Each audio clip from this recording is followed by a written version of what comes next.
seen someone make a mistake and think you'll never do it, but the next day you do? Maybe we put ourselves above others? I'm Paige Mueller. And I'm Christina Ferone, and welcome to Are We Better?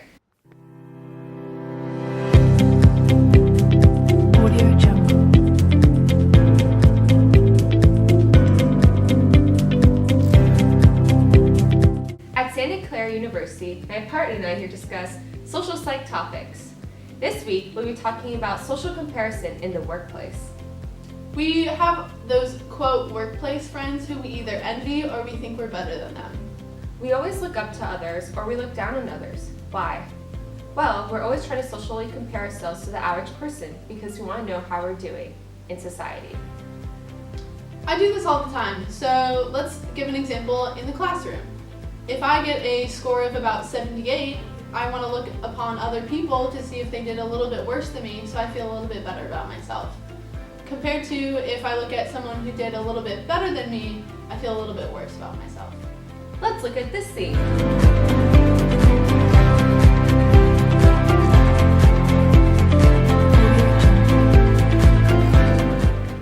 At least it didn't do as bad as the worst person.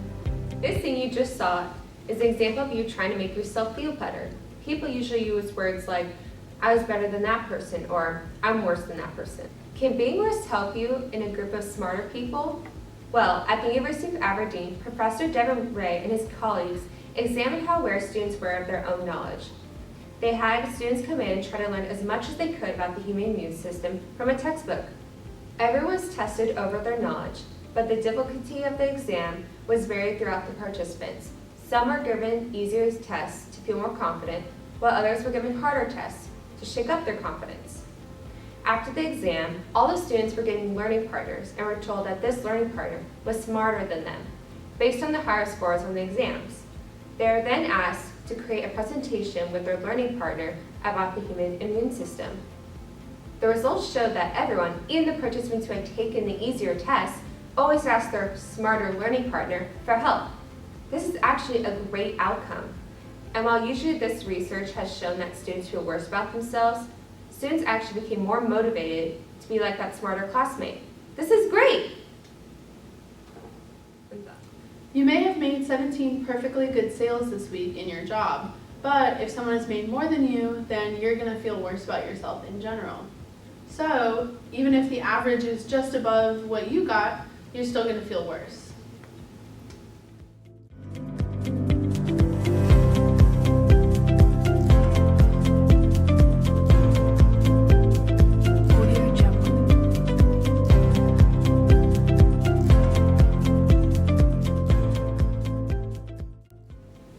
You may feel worse overall, but then you'll eventually blame it on external cues. Maybe you've been really tired, or the other interns got a lucky break, or it was a really easy week for that intern because they had easier sales. As you know you're below average during this week, you may look at the higher performers and say, I want to be like them, or I feel really bad about where I'm at today. But as it turns out, being a higher performer may not be all it's cracked up to be. In one study from Northern Illinois University, management professor Stephanie Hennigan studied how being a higher performer can actually create discomfort for those competitive edges.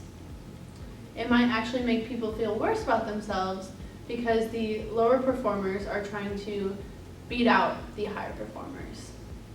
This could lead to more uncomfortability when interacting with coworkers. To test this, she studied high-performing employees from 4 real estate agencies. The high-performing agents had received public praise at a ceremony for their good performance. So, she examined how they would feel when they knew their coworkers were looking up to them and trying to get their job. There were a few factors that heavily influenced higher performers' discomfort within the workplace. One of the factors was the competitive climate in that real estate agency. So they tested a little bit different in each agency, but they all kind of came out to be the same, which led to more discomfort to the higher performers. Also, the high performers' awareness of the company's influence on the employees and the lack of compassion within the competitive climate also led to discomfort. Lastly, the company's interpersonal sensitivity was positively related to the extent of understanding and compassion, meaning that the company has a certain point of interpersonal connection with each employee, and so when they tested the lack of compassion or the compassion in each company, it varied differently. Overall, the higher performing employees may feel the need to hide their performance or their status because they will probably feel discomfort when others are trying to compare or take their job. Have you ever thought about the specific words used when comparing yourself to others, such as better or worse? And maybe if you choose certain words, how it would affect you differently? Well, friends, your questions shall be answered. At Peking University, psychologist Song Yi conducted a study to test how different comparison words affect people differently. They had students pretend they were being evaluated by a coworker, and they were either told they were better or worse than that coworker. But it was spread across different groups.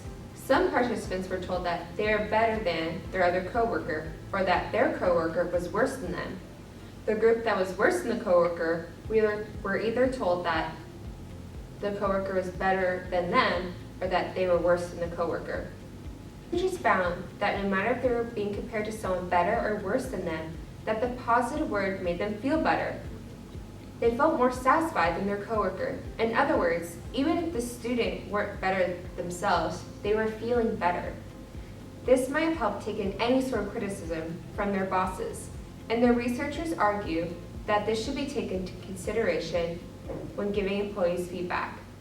Other ways to use social comparison information to motivate employees is to make sure information is public or performance is public. In other words, make sure they're visible to everyone. Ohio State University's Management and Human Resources professors Robert Lapp Jr. and Stephanie Wilk tested 21 call center employees over a 12-week period.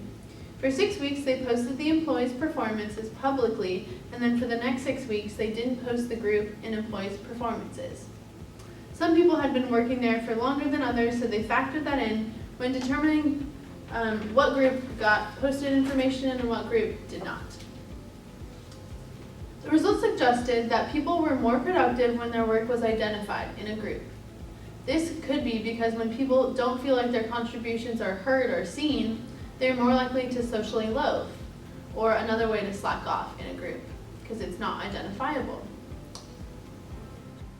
Well, it looks like social comparison is very prevalent in our everyday lives. First, we kind of talked about in the classroom, and then we kind of compared it to the workplace. Basically, we look up to people if we're trying to see where we're fitting in, and we look down to people to see if we're doing a little bit better. We also found out that positive words are used to give feedback, that you'll feel better about yourself, no matter if you perceive yourself as the better person or as the worst person. We also know that if you have to work with someone who's smarter than you, you will use it to your advantage and better yourself. We looked into how being a higher performer in the workplace can actually be harmful, because you're going to feel discomfort when people are looking up to you to get that competitive edge. We also looked into how being in group settings, some people will not do as much work because they're not identified as the person doing that work.